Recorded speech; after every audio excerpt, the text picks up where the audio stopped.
स्वागत है दोस्तों आप लोगों का क्लास ऑफ साइड में।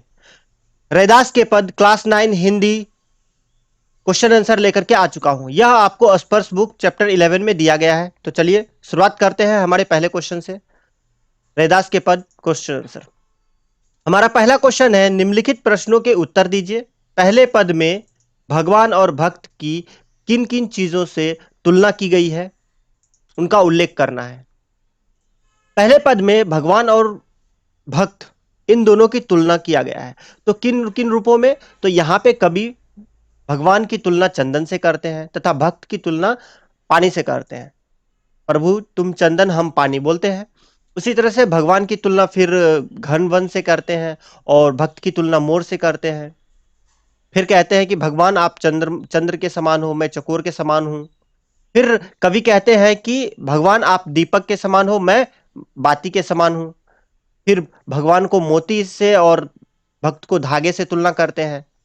तो इस तरह से हम देखते हैं कि अंत में जो कवि है वह भगवान को सुहागे और भक्त को सोने से तुलना करते हैं। तो इन रूपों में भगवान और भक्त की तुलना की गई है। तो फिर अगला क्वेश्चन हम लोग देख लेते हैं। अगला क्वेश्चन है, पहले पद की प्रत्येक पंक्ति के अंत में तुकांत शब्दों के प्रयोग से नाद सौंदर्य आ गया है। अब जब देखोगे कि जब तुकांत शब्द आएगा तो इसमें नाद सौंदर्य आ जाता है काव्य में। तो वो शब्द कौन कौन सा है, उसका प्रयोग करना है, बताना है। जैसे कि तुकांत शब्द क्या हो गया, जैसे लास्ट में देखोगे पानी समानी इस तरह के जो शब्द आते हैं वह तुकांत शब्द होता है। तो यहाँ पे भी कुछ दिया गया है, जैसे मोरा। तो मोरा का तुकांत क्या होगा? तो मोरा का तुकांत होगा चकोरा। दासा का दासा का तुकांत होगा रैदासा। बाती का राती। धागा का सुहागा। तो ये सभी जो शब्द है ये सभी तुकांत शब्द है, इसका प्रयोग किया गया और इन सभी चीजों से नाद सौंदर्य आ गया है काव्य में और काव्य सुंदर देखने लगा। एक काव्य सुंदर कब होता है? जब उसमें अलंकारों का नाद सौंदर्य का प्रयोग किया जाए तो एक काव्य जो है सुंदर हो जाता है। तो इसी को बोला जाता है काव्य सौंदर्य। अगला क्वेश्चन हम लोग देख लेते हैं।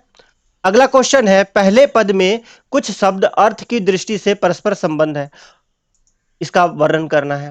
तो ऐसे शब्द को छांट करके लिखिए या बताइए। देखिए कुछ शब्द जो है वो शब्द की दृष्टि से एक दूसरे से संबंधित रहते हैं। कैसे? जैसे दीपक और बाती, ये एक दूसरे से संबंध है। दीपक के बिना बाती अधूरे हैं। उसी तरह से मोती, मोती धागे के बिना अधूरा है। घन बन, घन बन जैसे कि जो घन है बादल और वन, ये वन में कौन? मोर। तो घन बादल को देख करके मोर नाचने लगता है, इस वजह से घन वन से मोर संबंधित है। सुहागा, सुहागा सोने से संबंधित है। उसी तरह से चंदन देखेंगे, चंदन पानी से संबंधित है। दासा स्वामी से संबंधित है। तो यहां कवि ने एक दूसरे से जो संबंधित शब्द है उसका प्रयोग करते हैं। अगला क्वेश्चन हम लोग देखते हैं। अगला क्वेश्चन है, दूसरे पद में कवि ने गरीब निवाजू किसे कहा है और स्पष्ट करना है। यहां पे कवि कहते हैं कि ईश्वर जो है वह गरीब निवाजू है। गरीब निवाजू का अर्थ क्या हो गया? तो वह जो गरीबों पर दया करते हैं। तो गरीबों पर दया करने वाले कौन है? तो गरीबों पर दया करने वाले ईश्वर है। जो गरीबों पर दया करते हैं वह ईश्वर है। तो ईश्वर क्या करते हैं? गरीबों पर दया करते हैं, उनका उद्धार करते हैं, उनके कर्म के हिसाब से उन्हें क्या करते हैं? उचित स्थान प्रदान करते हैं। अगला क्वेश्चन देखते हैं हम लोग।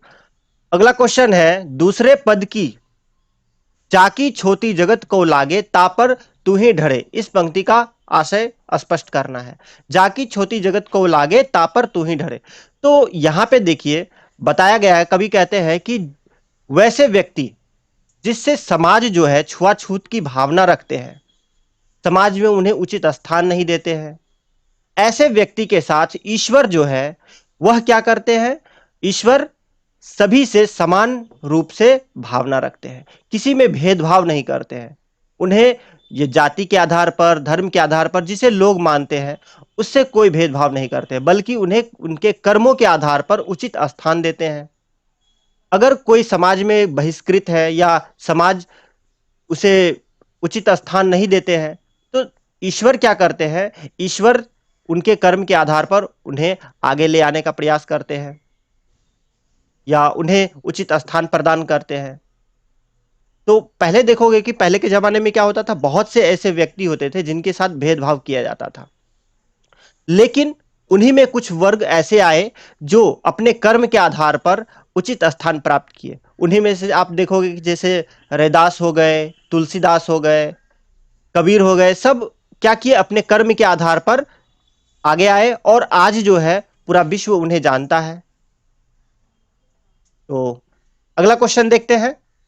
अगला क्वेश्चन है, रैदास ने अपने स्वामी को किन किन नामों से पुकारा है?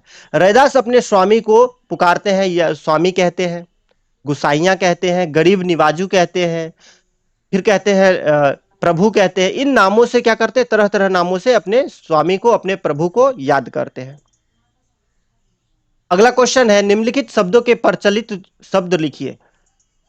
अब ये जो शब्द है, कुछ शब्दों का प्रयोग किया गया, उसका प्रचलित शब्द क्या है? जैसे मोरा, मोरा अर्थात मोर। चंद, चंद अर्थात चंद्रमा। बाती, बाती किसे कहा गया? तो बत्ती को, ये दीपक जब हम लोग जलाते हैं उसमें जो बाती रखते हैं, बत्ती रखते हैं, उसे। बरे, बरे अर्थात जलना। राती अर्थात रात। छत्रु अर्थात छत्र को कहा गया। धरे अर्थात रखना, रखे। छोती, छोती अर्थात छुआछूत। तुही अर्थात तुम ही, और राती अर्थात रात। गुसाइया मतलब गोसाई या ईश्वर। अगला क्वेश्चन देखते हैं। अगला क्वेश्चन है, नीचे लिखी पंक्तियों का भाव स्पष्ट करना है। जो पंक्ति है, जाकी अंग अंग बास समानी, इसका अर्थ क्या है?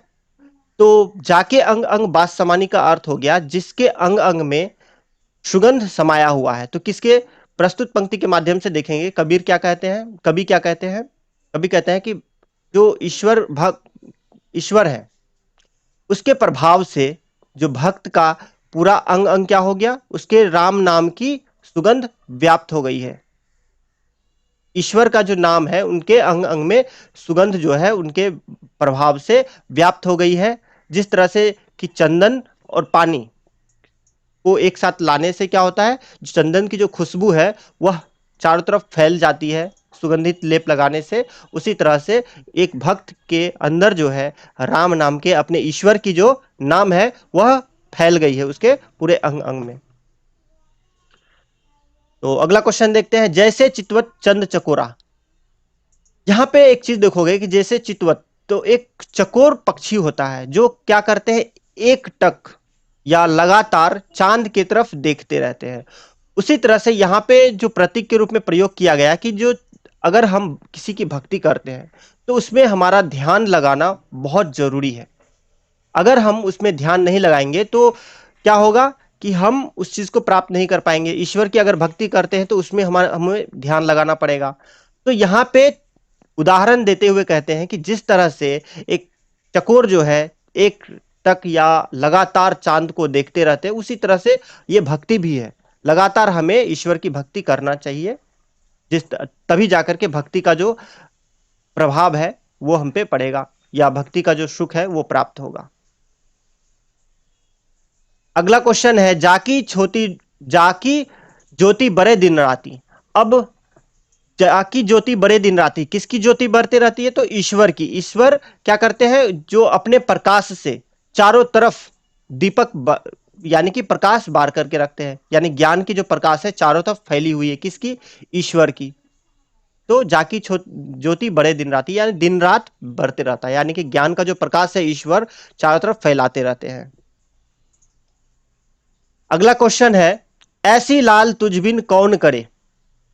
अब यहां पे कवि कहते हैं कि ऐसी लाल तुझ बिन कौन करे। लाल किसे कहा गया? तो ईश्वर को कहा गया है कि ऐसी लाल तुझ बिन कौन करे, अर्थात हे ईश्वर, कवि कहते हैं कि हे ईश्वर, तुम्हारे बिन ऐसा कोई नहीं है जो क्या करे, हमें सहायता करे, हमारा कल्याण करे। यानी कि जो कुछ भी हो सब आप ही हो, हमारा जो कल्याण करने वाले सब आप ही हो। इसीलिए कहा गया कि ऐसी लाल तुझ बिन कौन करे, यानी कि आपके बिना हमारा उद्धार कौन करेगा। फिर अगला क्वेश्चन है, नीचे हूं ऊंच करे मेरा गोविंद काहू ते न डरे। अब कहते हैं यहां कवि कि नीचे हूं ऊंच करे, ये अर्थात समाज में वैसे व्यक्ति जिसे समाज बहिष्कृत कर देते हैं या छुआछूत की भावना रखते हैं या नीचे ऊंच की भावना रखते हैं, वैसे व्यक्तियों के साथ ईश्वर क्या करते हैं, ईश्वर उन्हें उचित स्थान प्रदान करते हैं। या समाज में कौन ऊंचा नीचा की भावना रखते हैं उससे ईश्वर को कोई मतलब नहीं। ईश्वर क्या करते हैं, उन्हें उनके कर्मों के आधार पर उन्हें उचित स्थान प्रदान करते हैं। उन्हें हाथ पकड़ के आगे ले जाने का काम करते हैं, उचित स्थान प्रदान करते हैं ये। तो आई होप आप लोगों को समझ में आया होगा रैदास के पद क्वेश्चन आंसर। तो मिलते हैं अगले वीडियो में, तब तक के लिए धन्यवाद।